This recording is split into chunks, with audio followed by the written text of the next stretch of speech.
आज के आपके करंट अफेयर्स 4 अक्टूबर 2021 के सबसे पहला करंट अफेयर है चीफ मिनिस्टर के ऑफिस के बारे। देखो, इंडिया में कौन चीफ मिनिस्टर बन सकता है?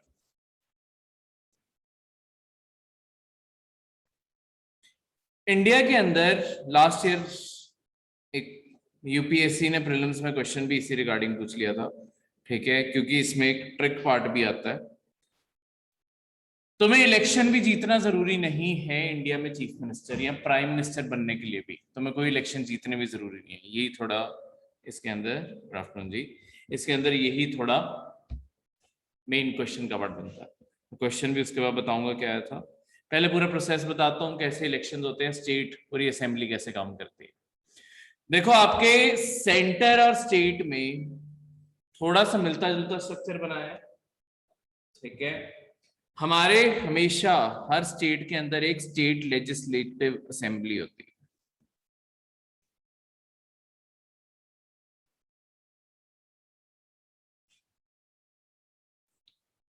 इसे हम एसएलए कहते हैं।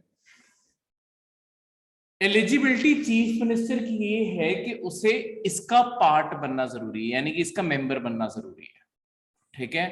तो इसका मेंबर जो बनता है मतलब उसे एमएलए कहते हैं, ठीक है। तो एमएलए कौन बन सकता है, उसकी बेसिक रिक्वायरमेंट्स क्या है, उसकी एलिजिबिलिटी क्या है? दो बेसिक कंडीशंस हैं और एक तीसरी कंडीशन एक और जुड़ती है। बेसिक कंडीशन है कि तुम्हें सबसे पहले obvious reason citizen of India होना चाहिए, ठीक है। दूसरा, उसी स्टेट का मतलब उसके साथ में and citizen of that state, उसी स्टेट का सिटीजन भी होना चाहिए। दूसरी जो है इसकी एज क्वालिफिकेशन है। तुम्हें कम से कम मिनिमम 25 साल का होना चाहिए अगर तुम्हें एमएलए, यानी कि अगर तुम्हें एसएलए के इलेक्शन में लड़ना है, स्टेट लेजिस्लेटिव असेंबली के इलेक्शन में लड़ना है, तो कम से कम तुम्हारी 25 साल उम्र होनी चाहिए। जिसकी 25 साल उम्र है वो एलिजिबल है आपके इस इलेक्शन लड़ने के लिए, ठीक है। तो इससे ज्यादा प्लस तो ये मिनिमम एज सेट की है, मैक्सिमम कोई एज नहीं, तभी हमारे पॉलिटिशियन इतने बुजुर्ग हो जाते हैं, हटते नहीं है, ठीक है। पर शुरुआत कोई भी अपना करियर यहाँ पे 25 साल की उम्र से कर सकता है। इसके बाद इसके साथ जो बाकी टर्म जुड़ी हुई हैं, देखो सारी टर्म्स इसके साथ ही जुड़ी हुई हैं। इसका जो टेन्योर होता है, कितने साल बाद इलेक्शन होते हैं?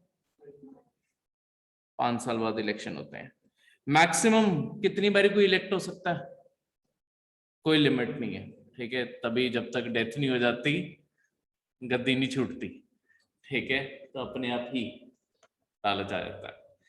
तो यहां पे जो आपकी स्टेट लेजिस्लेटिव असेंबली है, अब होता क्या है, आगे किसी ने भी हर स्टेट का एक हेड ऑफ द स्टेट होता है। हेड ऑफ द स्टेट कौन होता है? Governor. Head of the state governor होता है। हेड ऑफ द गवर्नमेंट ये होता है चीफ मिनिस्टर।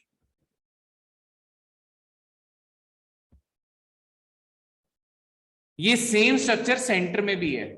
वहां पे भी head of the state president of India और head of the government prime minister, ठीक है। क्योंकि इनके पास सिर्फ नाम की पावर है, हाईएस्ट ऑफिस ये है, ठीक है, पर एक्चुअल पावर इनके पास होती है। ये सिर्फ साइनिंग अथॉरिटी होती है, जो गवर्नर या प्रेसिडेंट होते हैं, ये साइनिंग अथॉरिटी तक ज्यादातर इनकी पावर लिमिटेड है, ठीक है। इसलिए इन्हें रेफर कर देते हैं कि एक्चुअली ये लोग डिजोर है और ये डिफैक्टो है। इसका मतलब क्या होता है? लैटिन वर्ड्स हैं। डिजोर का मतलब होता है नाम का हेड, नॉमिनल हेड, ठीक है, जो सिर्फ नाम का हेड है, इसके पास एक्चुअली कोई रियल पावर नहीं है। डी फैक्टो का मतलब होता है जिसके पास रियल पावर है, रियल हेड है, जो वो नॉमिनल हेड, ये रियल हेड। इन वर्ड्स का ये मतलब है हेड से नॉमिनल हेड और रियल हेड। तो आपके चीफ मिनिस्टर और उसी के साथ में जो बाकी मिनिस्टर होते हैं, अब ये कैसे बनते हैं, ठीक है। देखो, हम हमेशा कहते हैं कि गवर्नर जो होता है, कॉन्स्टिट्यूशन ऑफ इंडिया ने हमारा कैसा स्ट्रक्चर दिया? गवर्नर हमेशा एड एंड एडवाइस पे काम करेगा किसके, सीएम और बाकी मिनिस्टर्स के, जिन्हें हम एक साथ रेफर कर देते हैं काउंसिल ऑफ मिनिस्टर्स। ठीक है, तभी गवर्नर के पास अपने आप में कोई पावर नहीं है, क्योंकि कॉन्स्टिट्यूशन ने क्या कह दिया है कि गवर्नर कोई भी फैसला करेगा वो aid and advice chief minister और बाकी मिनिस्टर्स के एडवाइस से ही काम करेगा। यानी कि काउंसिल ऑफ मिनिस्टर, उनका हेड चीफ मिनिस्टर होता है। चीफ तभी वर्ड आया है, सारे मिनिस्टर्स का जो चीफ हुआ वो, इनकी एडवाइस पे काम करेगा गवर्नर। ये सेम स्ट्रक्चर सेंटर में है। ठीक है, प्रेसिडेंट एड एंड एडवाइस पे, काउंसिल ऑफ मिनिस्टर की एड एंड एडवाइस पे काम करता है वहां पे। अब ये जो लोग हैं, जो काउंसिल ऑफ मिनिस्टर है, ये बनता कैसे है? देखो, इसके बनने के लिए जो भी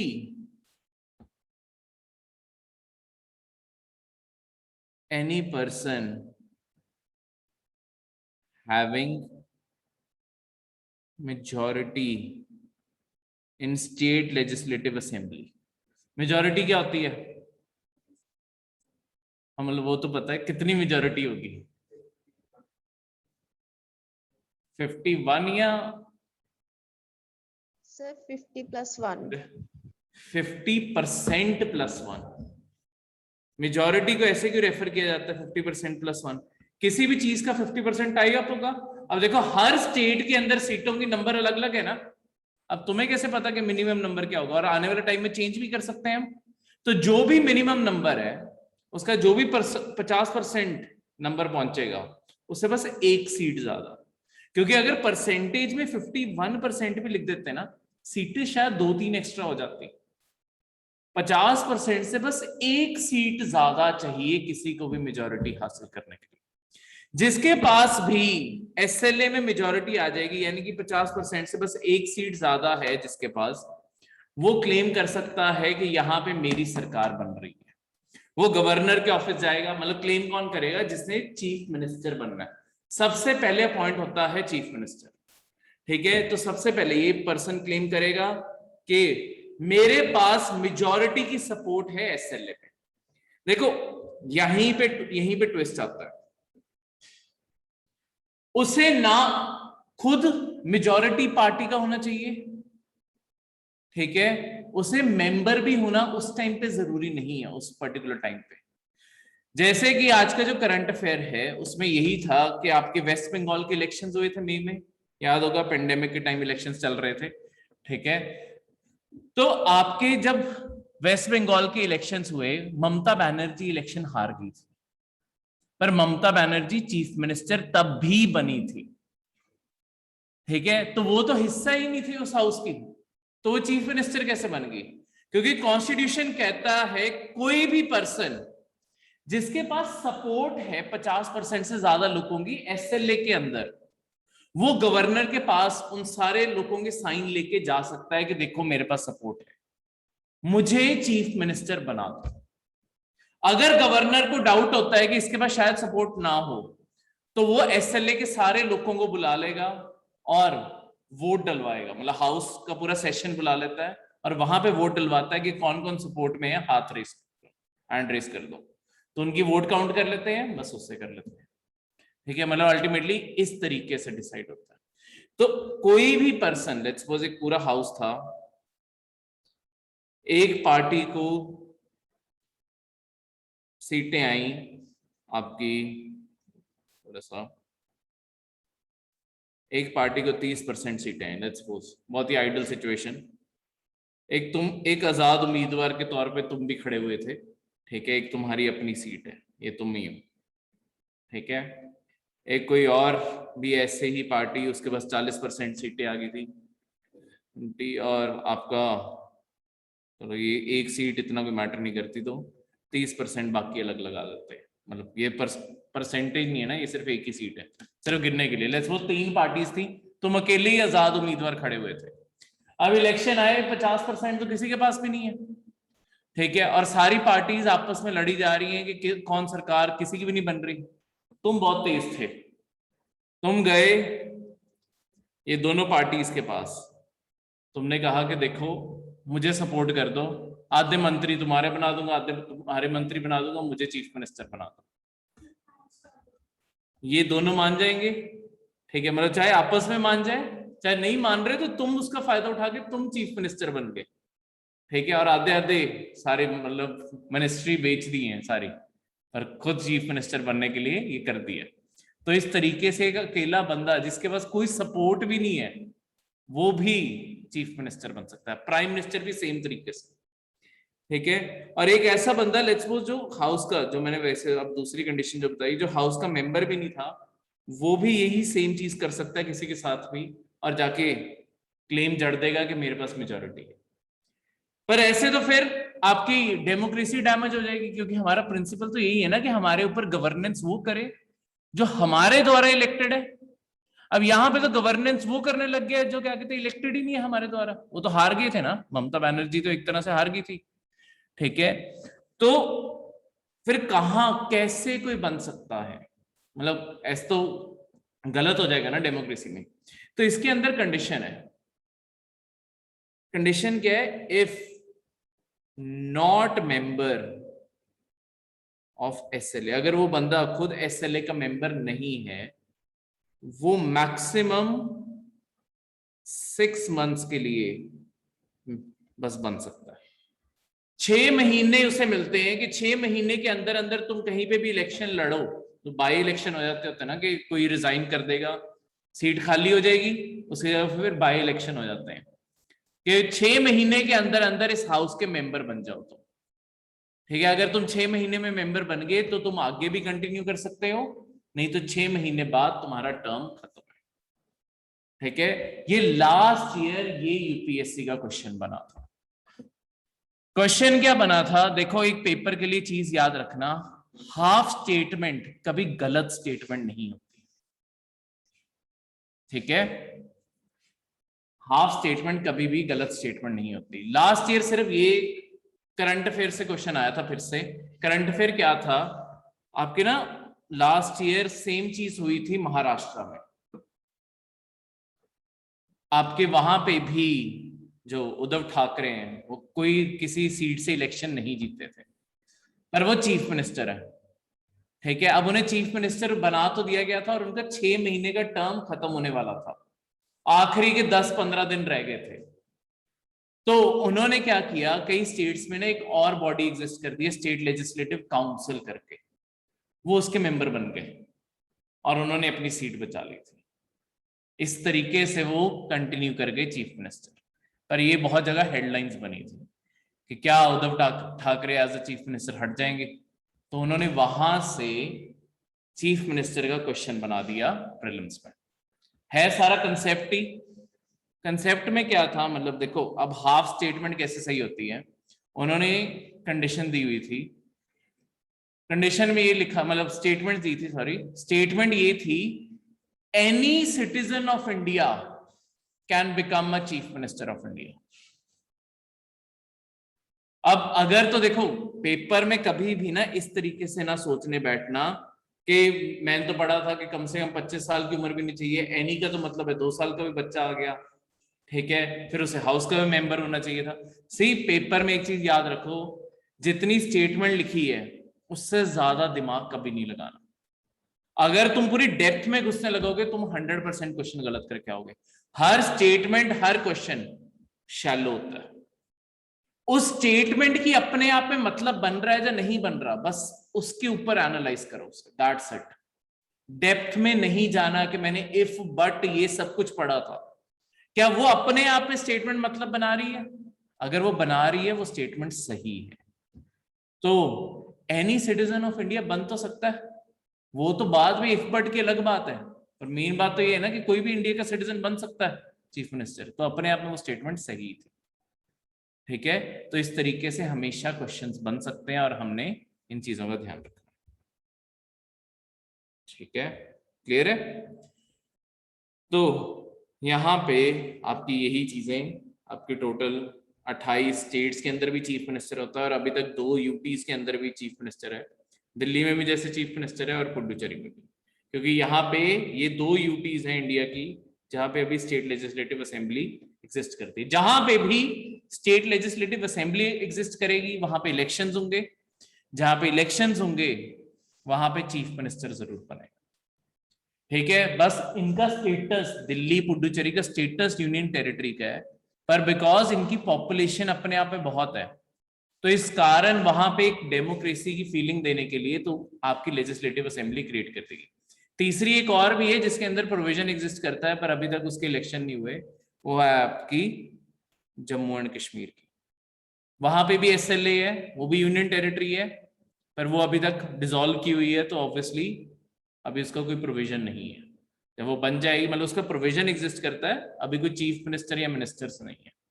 जब वो इलेक्शंस होंगे उसके बाद गवर्नमेंट बनेगी फिर जाके उसका भी आ जाएगा। अभी के लिए फिलहाल के लिए 2 जगह चीफ मिनिस्टर एग्जिस्ट कर रहे हैं यूनियन टेरिटरी।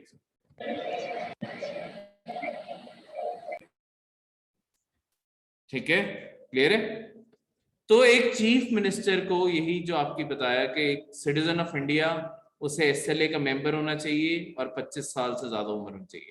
पर अगर वो एसएलए का मेंबर नहीं है, वो 6 महीने के लिए कंटिन्यू कर सकता है और 6 महीने के अंदर अंदर उसे बनना पड़ेगा, नहीं तो चीफ मिनिस्टर की पोस्ट से हट जाएगा। अगर चीफ मिनिस्टर को रिजाइन करना है, वो अपना रेजिग्नेशन किसे देता है?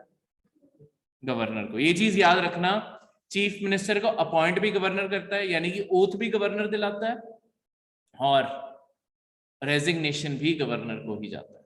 ठीक है, एक चीफ मिनिस्टर जब तक आपकी एसएलए चलेगी, मतलब जितना टाइम उसके पास मेजॉरिटी रहेगी उतनी देर तक उसका भी टेन्योर रहता है, जो मैक्सिमम 5 साल हो सकता है। 5 साल बाद इलेक्शन होने ही होने हैं तो एक बारी के लिए मैक्सिमम 5 साल हो सकता है। पर अगर उससे पहले ही उसके पास मेजॉरिटी चलेगी, अगर हाउस में लेट्स सपोज जो भी उसे सपोर्ट कर रहे थे वो सपोर्ट करना बंद कर गए, तो उसकी सरकार पहले भी गिर जाएगी। सरकार गिरने का मतलब होता है चीफ मिनिस्टर और उसके जो बाकी मंत्री हैं उन्हें रिजाइन करना पड़ेगा। उनकी रेजिग्नेशन 2 कंडीशन से आती है, या तो चीफ मिनिस्टर खुद रिजाइन डाल दें, तब सारे मिनिस्टर्स को रिजाइन करना पड़ता है, या अगर मेजॉरिटी चली जाए एसएलए में तब इन सबको रिजाइन करना पड़ता है। ठीक है, अपॉइंटमेंट में एक लास्ट चीज, ये अपने आप में पूरा पॉलिटी में टॉपिक पढ़ते हैं पर चलो करंट अफेयर में पूरा रिवाइज हो जाता है, नहीं तो फर्स्ट रीड हो जाती है जैसे भी। ठीक है, ये जो बाकी मिनिस्टर्स हैं इन्हें कौन अपॉइंट करता है? यहां पे तो मैंने यही बताया कि ये अपने आप को सीएम बना लेगा। देखो ये सीएम बनाएगा, सीएम को सबसे पहले ओथ दिलाई जाती है। हमेशा देखना जो पूरी सेरेमनी होगी उसमें सबसे पहले आगे चीफ मिनिस्टर ओथ लेगा, उसके बाद गवर्नर। देखो यहां पे गवर्नर को पहले उसे ओथ दिलानी होती है जिसके पास एसएलए की मेजॉरिटी है, वो चीफ मिनिस्टर बन गया। उसके बाद गवर्नर पूछता है चीफ मिनिस्टर से कि आप किसे मंत्री बनाना चाहते हैं। हमेशा मंत्री परिषद जो काउंसिल ऑफ मिनिस्टर होता है वो हमेशा चीफ मिनिस्टर का होता है। ठीक है, तो हमेशा उसका होगा। अगर वो रिजाइन कर गया तभी तो सारे मंत्री रिजाइन कर जाते, क्योंकि उसने ही सबको मंत्री बनाया होता है। तो फिर गवर्नर चीफ मिनिस्टर से पूछता होता है मैं बाकी किन लोगों को मंत्री बनाऊं, उनकी लिस्ट चीफ मिनिस्टर देता है कि ये सारे लोगों को आप ओथ दिला दो। फिर उसकी एडवाइस पे बाकी मिनिस्टर्स बनते हैं। चीफ मिनिस्टर वो बनेगा जिसके पास 50% + 1 मेजॉरिटी होगी और बाकी सारे ऐसे। क्लियर है? इसमें कोई भी डाउट? ये था आपका पहला करंट अफेयर। दूसरा करंट अफेयर, देखो लास्ट ईयर क्या हुआ था आपके, लास्ट मेरे ख्याल से लास्ट ईयर ही था, चलो जब भी आपकी ना हर कुछ सालों बाद एक पूरे डिजीजेस की लिस्ट बनाई जाती है कि कौन से डिजीजेस कैटेगराइज किए जाएंगे। वैसे ही साइकोलॉजिकल डिजीजेस भी कैटेगराइज किए जाते हैं कि किन लोगों को तुम साइकोलॉजिकल डिजीज मानोगे। जो गेमिंग की एडिक्शन है ना, उसे भी एज अ डिसऑर्डर माना गया है। जो हद से ज्यादा जब हम गेमिंग करते हैं, सारा दिन जब भी फ्री टाइम मिला सीधा उठा के पबजी ऑन कर ली। ठीक है, देखा ही था कि जब तक पबजी बैन नहीं हुई थी इंडिया में, क्रेज कितना ज्यादा था इंडिया में। लोगों ने अपने पेरेंट्स के अकाउंट से 6-6 लाख रुपए सिर्फ वो कॉस्ट्यूम खरीदने पे लगा दिए थे। ठीक है, तो वो एक एज अ डिसऑर्डर आइडेंटिफाई कर दिया गया था। एक्सेसिव गेमिंग एक दिमागी बीमारी बना दी गई थी। जैसे हमें ड्रग्स की एडिक्शन हो सकती है, ठीक है, वैसे ही ये भी तो एक एडिक्शन है। तो आपके WHO जो है, जो हाईएस्ट हमारी पूरी दुनिया में हेल्थ कोऑर्डिनेशन करता है, उसकी मीटिंग हुई, उसका 11th रिव्यू हुआ था, 11th revision of international classification of diseases. ये लिस्ट बनती है जिसमें सारी डिजीजेस को क्लासिफाई किया जाता है। इसमें एक्सेसिव गेमिंग, गेमिंग नहीं, एक्सेसिव गेमिंग को एज अ एडिक्शन के तौर पर डाला गया। जिस लिस्ट में आपके ड्रग्स और ये सब कुछ आते हैं, उस लिस्ट में आपकी गेमिंग को भी डाल दिया गया। बिकॉज देखो, एडिक्शन सिर्फ ये नहीं है कि मतलब फिजिकल सब्सटेंस को ये कंज्यूम कर रहा है, कोई भी चीज जो तुम्हें बार बार उस चीज को इन्फोर्स करने के लिए मजबूर कर रही है, जैसे सोशल मीडिया भी एज एडिक्शन आइडेंटिफाइड है। अगर हम बार बार फ्री बैठे, हाथ हमारा सीधा इंस्टाग्राम खोलता है, तो हमें एडिक्शन है, ठीक है। तो वो जो एडिक्शन है उसे एज अ डिसऑर्डर माना गया, ठीक है, जिसे ट्रीटमेंट्स के थ्रू जाना चाहिए, मतलब गवर्नमेंट इस लिस्ट के मुताबिक, ठीक है। नहीं राधिका, ये एवरी ईयर नहीं होता, ये बहुत कुछ सालों बाद जाके ये रिवीजन होती है, जब आपके फील होता है कि जरूरत है, आपकी नई कुछ डिसऑर्डर्स क्रिएट हो गए हैं, नई कुछ डिजीजेस आ गई हैं, उन्हें कहीं ना कहीं कैटेगरीज में डालना। तो हर साल ये मीटिंग नहीं होती, तभी तो ये 11th रिव्यू है। आपके WHO को बने हुए तो बहुत साल हो गए, और ये लिस्ट भी आपकी 80s में बनी थी। 80s से लेके अब 2021 तक सिर्फ 11 बार ये रिवाइज हुई है, क्योंकि एक बार तुमने पहली बारी बनाई। ज्यादातर जो बीमारियां हैं, देखो इंसानों के साथ जो बीमारियां चल रही हैं वो बहुत पुरानी चल रही हैं, तो वो क्लासिफाई होगी। तो थोड़े थोड़े टाइम बाद जब बीमारियां नहीं आती जाती हैं, फिर उसे क्लासिफिकेशन करा जाता है। क्लासिफिकेशन के कारण ट्रीटमेंट नहीं रुकता। ऐसा नहीं है कि तुमने क्लासिफाई नहीं किया तो ट्रीटमेंट नहीं मिलेगी, पर क्लासिफिकेशन हमारी अपनी अंडरस्टैंडिंग के लिए जरूरी है कि हम बीमारियों को समझते कैसे हैं। तुमने किसी को कोई बीमारी समझानी हो, तो अगर हम उसे क्लासिफाई कर देंगे कि ये वाली कैटेगरी है, तो ऑब्वियसली आपकी जैसे एक कैटेगरी है जिन्हें कहते होते हैं ऑर्फन डिजीजेस। ऑर्फन डिजीजेस क्या होती हैं? हाँ, ऑर्फन डिजीज ऐसी कोई डिजीज होती है जो 1 in 1 लाख को इफेक्ट करती है, मिनिमम 1 लाख, यानी कि 1 लाख लोगों में से किसी एक को वो बीमारी है। ऐसी बीमारियों के लिए ना फिर मेडिसिन नहीं आती। ऑर्फन डिजीज कह लो या रेयर डिजीजेस कह लो, ये ऐसी बीमारियां हैं जो इंसानों में कॉमन नहीं है, बहुत कम लोगों को है। ऐसी बीमारियों के साथ फिर प्रॉब्लम क्या आती है? अगर ऐसी बीमारी किसी को होगी ना, इनकी ट्रीटमेंट्स या तो अवेलेबल नहीं है, अगर अवेलेबल है तो बहुत ही ज्यादा कॉस्टली है, क्योंकि एक पेशेंट का नंबर कम हो गया ना, तो अपने आप वो ट्रीटमेंट महंगी होगी, क्योंकि उनके लिए फिर स्पेशल दवाइयां बनानी पड़ती हैं, तो वो ट्रीटमेंट्स बहुत एक्सपेंसिव हो जाते हैं। या तो इन्हें ऑर्फन डिजीजेस कहते हैं या रेयर डिजीजेस कह देते हैं। तो आपकी ये दोनों मतलब किसी भी नाम से इन्हें बुला सकते हो, दूसरे इन्हीं का ही नाम है रेयर डिजीजेस के नाम से, ठीक है। तो ये एक बहुत बड़ी, क्योंकि अभी ना गवर्नमेंट ने थोड़ा टाइम पहले पॉलिसी बनाई है, किसी न किसी करंट अफेयर में दोबारा कभी कवर करेंगे, नहीं तो मैगजीन्स में तो आपके आ ही जाएगा, आपके national policy on rare diseases बनी है। इंडिया ने पहली बार इसे रिकॉग्नाइज किया है कि हमारे इंडिया में एक बहुत बड़ा इशू है कि हमारे हेल्थ सेक्टर में रेयर डिजीजेस की ट्रीटमेंट या तो मिसिंग है या एक्सपेंसिव है। पर गवर्नमेंट का इससे भी लेके मतलब पूरी ड्राफ्ट पॉलिसी बनाई है, 100-150 पेज की पॉलिसी बना दी, उसमें आधी तो कहानियां लिखती है सरकार। होता क्या है, जब भी सरकार का कोई भी डॉक्यूमेंट होता है, उसके पहले 50 पेज तो होते हैं कि हेल्थ केयर सेक्टर होता क्या है, हेल्थ है क्या, हेल्थ क्या क्या करती है। जो काम के पेज होते हैं वो मुश्किल से 20-25 होते हैं, बाकी सारी ये कहानियां लिखी होती हैं। तो उसके अंदर सरकार ने देखो, कई जिन लोगों को ऐसी प्रॉब्लम्स है, उन्हें एक्सपेक्ट कर रहे थे कि सरकार कहीं ना कहीं कोई फंडिंग भी देगी, क्योंकि फंडिंग देगी तो ऑब्वियसली रिसर्च भी बढ़ेगी, इनकी ट्रीटमेंट भी बढ़ेगी, और जिनकी कॉस्ट है वो भी कम हो जाएगी। पर अल्टीमेटली सरकार ने फंडिंग का उसमें कोई प्रोविजन नहीं डाला, ठीक है। तो इस कारण लोग बहुत ज्यादा डिसअपॉइंटेड है कि ये नेशनल पॉलिसी सिर्फ एक तरह से शब्द है, कोई ग्राउंड एक्शन नहीं है, क्योंकि ना रिसर्च के लिए पैसा है, ना लोगों के ट्रीटमेंट के लिए पैसा है, किसी चीज के लिए कोई पैसा नहीं जोड़ा गया। तो अपने आप में बस एक विजन है कि हम करना क्या चाहते हैं, पर कैसे करेंगे उसे नहीं डिफाइन किया। क्लियर है? अब एक एंशिएंट इंडिया से आपका करंट अफेयर, चोला गवर्नमेंट। देखो आपके साउथ इंडिया में बहुत ही बड़ा पावरफुल एम्पायर क्रिएट हुआ था जिन्हें इंपीरियल चोलास कहते थे। चोला एग्जिस्ट बहुत पहले से करते थे, बीच में 200 को साल ऐसे आए थे जब ये बहुत पावरफुल हो गए थे। इनका एम्पायर इंडिया के साउथ इंडिया से लेके Bengal, Myanmar, Thailand, Indonesia, Vietnam, Sri Lanka, तो ये पूरी की पूरी जो आपकी चेन है ना इंडिया के चारों, यहां तक सारे आइलैंड्स इनके कंट्रोल में। ठीक है?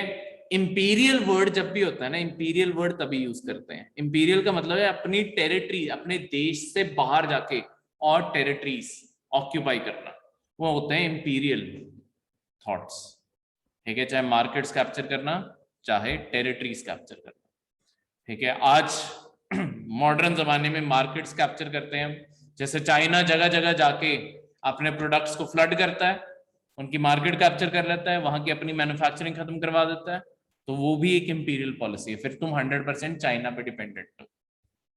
तो चाइना भी एक तरह से मॉडर्न इंपीरियलिज्म कर रहा है।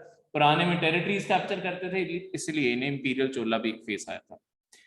तो ये अपने आप में हमें मतलब करंट अफेयर आपका क्या है, आपके ना कुछ इंस्क्रिप्शंस हमें मिले हैं उधर मरूर में, ये जगह है यहाँ पे भी, और इसके बाद अभी लेटेस्ट थनेरी में भी मिले हैं।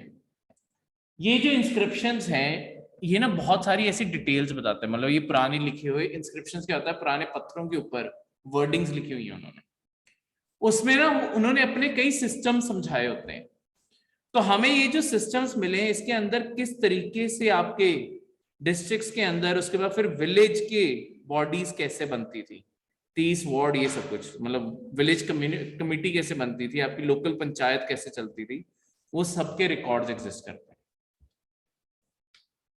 ये जो सेम चीज है ये इस साल के पीसीएस के प्रीलिम्स में थी। ठीक है? देखो कई बारी स्टूडेंट्स को ये होता है कि मैंने पीसीएस की तैयारी करनी है तो मुझे बाकी मतलब लेट्स सपोज किसी भी कि मैं सिलेबस के अकॉर्डिंग पढूं। बेस्ट तरीका हमेशा तैयारी का है कि यूपीएससी के अकॉर्डिंग जीएस करो, उसके बाद बस जीके उसमें स्टेट की ऐड करो, क्योंकि पंजाब के जैसे सिलेबस में कहीं नहीं लिखा कि साउथ इंडिया की हिस्ट्री आती है, पर हमारी जैसे बुक कॉमन ही है तो हम साउथ इंडिया की हिस्ट्री करते हैं। ठीक है? इस साल 5 क्वेश्चन डायरेक्टली पंजाब पीसीएस में साउथ इंडिया की हिस्ट्री के थे, तो सीधा यानी कि जिसने साउथ इंडिया नहीं पढ़ा उसे 10 नंबर का तो पेपर ही नहीं आता सीधे। और ऐसे नहीं थे क्वेश्चन बहुत घुमा घुमा के पूछे थे, डायरेक्टली जो एनसीईआरटी जिस्ट में जो आपकी हिस्ट्री के लिखा हुआ है वो सीधी सीधी लाइनें थी वहां पे। तो एक बार मतलब वो पढ़ी हुई है तो आते होंगे, बहुत इजी क्वेश्चन थे, पर बात यही है कि तुम्हें साउथ इंडिया की नॉलेज होनी चाहिए उसके। तो वैसे ही ये विलेज कम्युनिटीज क्या थी जिन्हें कोडा वलाई भी कहते होते थे, मैं पूरा आपको सिस्टम समझाता हूँ। देखो जो चोला की पूरा का पूरा जो सिस्टम था, चोले अपने आप में ना बहुत ही अनोखी चीज के लिए माने जाते हैं। ये कभी एस्से में भी यूज कर सकते हो, अगर लेट्स सपोज कभी डेमोक्रेसी पे एस्से आ जाए। 2 जगहों पे ना आपके एंशिएंट इंडिया में ऐसी चीजें हैं जहां पे आप डेमोक्रेसी के एग्जांपल्स ले सकते हैं और उसी से आपका एस्से अच्छा हो जाएगा। एक तो वैदिक एज थी, जब ऋग्वेद लिखे गए थे, तब आपके ना विलेज में आपके सारे लोग मिलके डिसाइड करते थे कि गांव में होना क्या चाहिए। तो विलेज की अपनी बॉडीज थी, सभा और समिति करके, वो सारे विलेज को रिप्रेजेंट करती थी। चोलास का सिस्टम एक और ये डेमोक्रेसी को रिप्रेजेंट करता है। यहां भी क्या होता था, चोला के विलेजेस में ना इलेक्शन होते थे। होता क्या था, पूरे गांव को 30 वार्ड्स, जैसे आज हम इलेक्शंस करवाते हैं वार्ड्स में बांट देते हैं ना इलाकों को, एक जगह पे एक वार्ड मेंबर चुना जाता है, तो ऐसे ही पूरे गांव को 30 वार्ड्स में डिवाइड कर दिया जाता था। अब इस 30 वार्ड में डिवाइड किया, इसके बाद यहां से आपके 5 मतलब ये 30 मेंबर सिलेक्ट किए, इन 30 में से फिर 5 टॉप कमिटीज बना देनी, अलग अलग कमिटीज बना देनी है, मतलब यही सारे मेंबर्स को इनके अंदर डिवाइड कर देना। अब हर वार्ड के अंदर बहुत सारे लोग इकट्ठे होंगे, अब उनके पास तो ईवीएम की मशीन्स नहीं थी, तो वो क्या करते थे, एक मटका लेते थे, इसके अंदर आपके जो पाम के पत्ते होते हैं उसके अंदर उसके ऊपर नाम लिखना है और इस मटके के अंदर पत्ते डालते जाते थे। हर वार्ड का अलग अलग मटका होगा। फिर किसी भी बॉय या गर्ल को गांव में से उन्हें कहते थे कि हर पॉट में से हाथ डालो और एक एक पत्ता बाहर निकालते जाओ, जिसका नाम आ गया वो वार्ड मेंबर बन गया। तो यहाँ पे लक था, ठीक है, कि मटके में से किसका, मतलब वैसे इलेक्शन नहीं हुए, इस तरीके से इलेक्शन थे कि बन कोई भी सकता है, ठीक है। अब आने को किसी को भी पता आ जाए तो कोई फिक्स तो नहीं है कि इसी परिवार के लोग ही हेड बनेंगे। तो डेमोक्रेसी ये थी कि अपना नाम कोई भी पुट कर सकता। बस कुछ डिस्क्वालिफिकेशंस भी जुड़ी हुई थी। डिस्क्वालिफिकेशन क्या था, अगर आप हर साल इलेक्शन होते थे, अगर आप 2 साल लगातार मेंबर रहे हो तो तीसरे साल इलेक्शन नहीं लड़ सकते। तो फिर से डेमोक्रेसी कि एक ही बंदा बार बार ना जीतता रहो, ठीक है। उसके बाद आपके पास गांव में प्रॉपर्टी होनी चाहिए, ठीक है। तीसरा, आप किसी भी चोरी के इल्जाम में गिल्टी नहीं हो, आपने किसी से कोई चोरी नहीं की। अगर कोई भी ऐसा गांव में होता था जिसने कोई भी ऐसी चोरी की है, कोई भी थेफ्ट का उसके ऊपर इल्जाम है, ठीक है, चाहे वो मूवेबल गुड्स हो चाहे इमूवेबल हो, उसके ऊपर आपके बैन लग जाता था कि वो इलेक्शन नहीं लड़ सकते। चोला इकोनॉमी और भी बहुत चीजों के लिए अनोखी थी। अगर इकोनॉमी की बात करूं, ये तो पॉलिटी थी। चोला जो एम्पायर है ना, अपने आप में बहुत इंटरेस्टिंग था, क्योंकि इसके अगर कभी टैक्सेस का क्वेश्चन आ जाए, चोला ऐसा एम्पायर है जो हर चीज के ऊपर ही टैक्स लगाता था। जैसे साउथ इंडिया में जैसे कोकोनट के पेड़ होते हैं, अब कोकोनट के पेड़ के ऊपर चढ़ने के 2 रास्ते हैं। एक है कि तुम हाथ पैर लगा के ऊपर चढ़ जाओ और कोकोनट तोड़ रहे हो, दूसरा है एक सीढ़ी बना के लाओ, लैडर बना के लाओ, लगाओ, चढ़ जाओ, कोकोनट तोड़ लो। अगर कोई लैडर यूज करेगा उसे टैक्स देना, ठीक है। तो इस चीज के ऊपर भी टैक्स था। दूसरा टैक्स, अगर किसी ने अपने घर की छत पक्की रखी है उसे भी टैक्स देना। तीसरा, अगर उसने कोई भी व्हीकल रखा है, मतलब वही होते थे बुलक कार्ट ही होते थे, अगर उसने वो रखा है उसके ऊपर टैक्स देना, ठीक है। ऐसी बहुत ही छोटी छोटी चीजों के ऊपर इन्होंने टैक्स लगाए थे। टैक्स लगाने का कारण क्या था, साउथ इंडिया की ना ओवरऑल, आप उनके फोर्ट भी कभी जाके देखोगे ना, साउथ इंडिया में कोई बहुत बड़े फोर्ट नहीं है। उसका कारण है क्योंकि साउथ इंडिया ना इतना अमीर नहीं था जितना नॉर्थ इंडिया था। रीजन, क्योंकि नॉर्थ इंडिया में मेन सोर्स ऑफ इनकम था एग्रीकल्चर। नॉर्थ इंडिया में एग्रीकल्चर ज्यादा बेटर होता था साउथ इंडिया से, ठीक है। तो इस कारण नॉर्थ इंडिया ज्यादा अमीर था। आज के टाइम पे कहानी उल्टी है, साउथ इंडिया नॉर्थ इंडिया से कहीं गुना ज्यादा अमीर है ओवरऑल देखा जाए तो। गरीबी वहां पे एक्चुअली ज्यादा है, पर जिनके पास पैसा है फिर वो हद से ज्यादा, ठीक है। ओवरऑल साउथ की स्टेट्स नॉर्थ की स्टेट्स से ज्यादा अमीर है, ठीक है। तो दूसरा उसका कारण है क्योंकि अब एक्सपोर्ट की इनकम मिल जाती है ना उन स्टेट्स को। हमारे यहाँ से एक्सपोर्ट जाना है तो साउथ इंडिया जाएगा पहले, उनकी डायरेक्ट कमाई है। अगला लास्ट एक फैक्ट के तौर पे क्वेश्चन है। देखो कई बार ना फैक्चुअल क्वेश्चन डायरेक्टली पेपर में आ जाते हैं कि ये फैक्ट किस चीज के नाम पे पेपर में था। तो क्वेश्चन बन के आता है जैसे Pandora papers recently seen in the news were related to, किस चीज के रिगार्डिंग थे। जैसे वो क्वेश्चन आया हुआ है, याद है वो पहले मूवमेंट काफी फेमस हुई थी, मी टू मूवमेंट, ठीक है। वो आया था ना हैशटैग मी टू के, वुमेन के साथ कहीं पे कोई भी सेक्सुअल हरासमेंट हुई है तो उन्होंने अपनी वॉइस उठानी शुरू की थी, जो भी पावरफुल लोग हैं उनके खिलाफ। तो मी टू मूवमेंट किसने शुरू की थी वो क्वेश्चन आ गया था, ठीक है। वैसे ही पेंडोरा पेपर्स, ये स्टेट सर्विसेज में ऐसे क्वेश्चन आते थे, यूपीएससी में पूछती। पेंडोरा पेपर्स क्या है, आपके ना सारी दुनिया के लीडर्स का और जो पावरफुल लोग हैं उनका एक तरह से पर्दाफाश है कि वही एक कुछ साल पहले अगर तुम्हें याद होगा पनामा पेपर्स भी आए थे कि कितने लोगों का काला धन, ब्लैक मनी आपके पनामा करके एक आइलैंड है वहां पड़ा है। वैसे ही अब आए हैं पेंडोरा पेपर्स। इसमें दुनिया भर के लीडर्स के नाम है, इंडिया के भी बहुत सारे लीडर्स के नाम है, ठीक है, कि जिन्होंने अपना यहां से पैसा कहीं ना कहीं फॉरेन किसी ना किसी टैक्स इन्वेजन कंट्री में रखा हुआ है, जहां पे मतलब जो काला पैसा बाहर ले जाता है। स्विट्जरलैंड तो ऐसे ही बदनाम है, स्विट्जरलैंड में अब कोई पैसा नहीं होता क्योंकि सारी दुनिया की निगाहें स्विट्जरलैंड पे आ गई थी।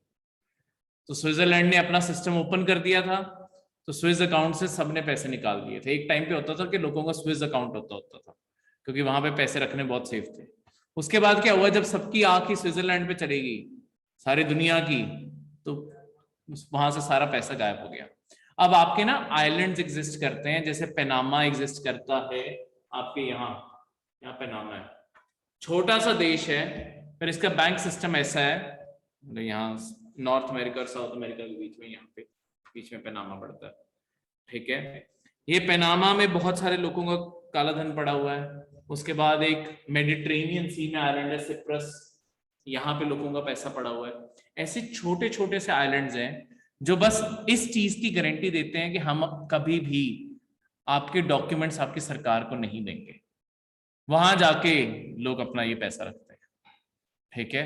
तो है कुछ नहीं, इनका ये पूरे देश भी चल भी इसी चीज पे रहे हैं कि लोगों का पैसा बाहर से आ रहा है, बैंकिंग सिस्टम स्ट्रांग होता जा रहा है क्योंकि पैसा तो आ रहा है ना बैंक्स में, वही बैंक से लोन सस्ते में मिल जाएंगे अपने खुद के सिटीजन्स को, तो उसी के सिर पर डेवलपमेंट चलती रहती है, ठीक है।